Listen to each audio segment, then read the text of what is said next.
Chapter 13. Buzz stood on the deck of the Lucky Star, scanning the beach with a pair of cracked binoculars. Carter and Jane had been gone all morning, and now a good part of the afternoon as well. So far there was no sign of them. No water either. The inside of his mouth felt like paste on paste. "Hey, Vanessa," he called down. "Don't you think that they could have been back by now?" "I don't know," she said. "This is Carter we're talking about.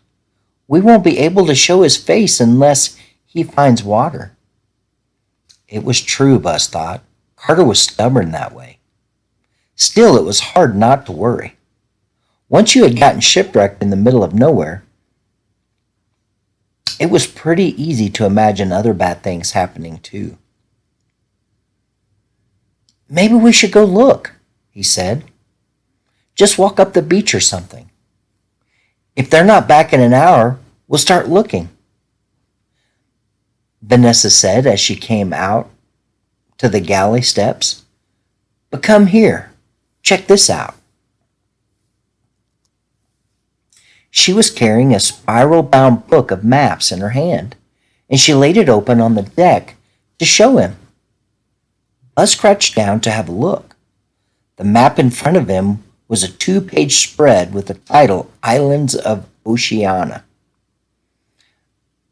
It showed the west coast of the United States in one corner, Australia in the other, and a wide expanse of Pacific Ocean in between.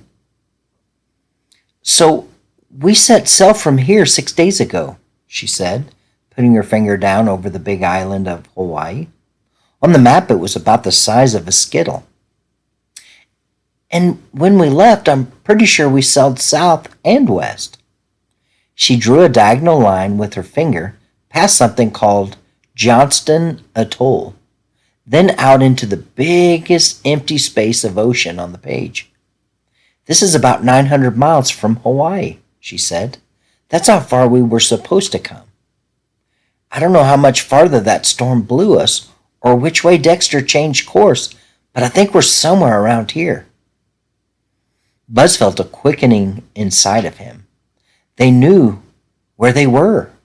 This seemed like it could be big, except he glanced at his sister and he saw the furrow between her eyebrows. Why wasn't Vanessa more excited? The nearest land to where she had pointed was the Marshall Islands to the northwest, then something called U.S. Kiribati to the southeast. "What's U.S. Kiribati?" Buzz asked. "It doesn't matter," she answered impatiently. "What I'm saying is, this whole area is about 1,500 miles across, and we're somewhere in the middle of it." He looked back at the map again. 1,500 miles was Chicago to California, half of the United States. So even if the Coast Guard is looking for us— Vanessa nodded. "It's like the biggest, worst game of hide-and-seek ever. And we aren't even trying to hide," Buzz said. The reality of it settled over him like a dark cloud. All day long he'd been thinking about rescue, hoping for it, relying on it, and now it was starting to look like they might be stuck here for a lot longer than he had imagined. Buzz stood up, and he rescanned the empty beach. Even though Vanessa had said not to worry about Carter and Jane, that didn't really seem possible anymore. "Vanessa?" he said. "Yeah? Okay," she said. She already knew what he was thinking. "We can start looking for them right now." Carter's heart leaped when he finally spotted Jane in the water. The current had her in its grip, carrying her right toward him. "Jane!" he yelled, but she didn't seem to hear. She was struggling to swim, her head just barely above the surface of the water. Carter stroked against the tide with everything that he had. The most he could try for was to keep from drifting farther away. As Jane washed in his direction, it was like swimming upstream, and his arms weren't going to cut it much longer.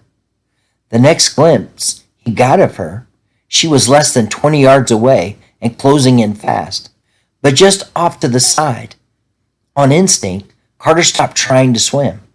He stretched his arms and his legs into a wide X shape instead, as much like a net as he could make himself. Jane was there now, and she caught his eye.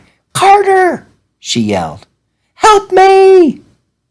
They collided in the water, and Carter grabbed hold. He flipped onto his back now, keeping his grip on Jane. His arms were too weak to swim against the tide anymore, but he could still kick. So could she. "Turn over!" he yelled with a fast scramble. They were hooked arm in arm like one unit. "Now kick!" he said, "as hard as you can." The water at their feet rolled as they started to flutter and kick and inch their way back toward the shore. It was slow going, but they generated enough power to keep moving in the right direction. Carter aimed them for the middle of the sandbar, where the current was the weakest. Finally, the water grew shallow enough that he could see the lagoon's sandy bottom. "We've got it," he said. He reached down with one foot, then the other, and he found that he could stand. Jane was even more exhausted than he was. He wrapped her arms around his neck and her legs around his middle. Then he trudged them both back up onto the tiny island shore. And as soon as he had dry sand under his feet, Carter collapsed onto his knees.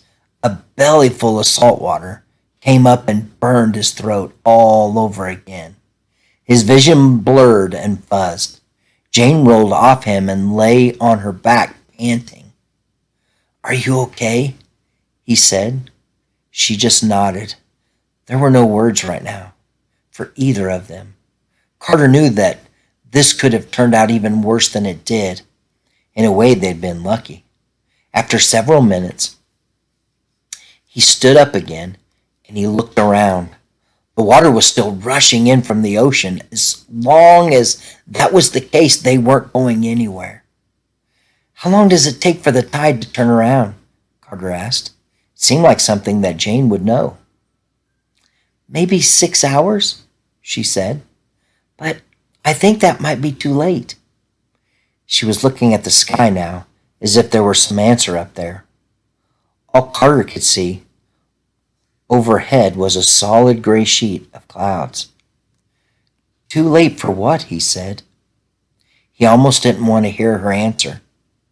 "For us," she said. "The tide has to go down sometime, but so does the sun. And I've got a bad feeling about which is going to happen first."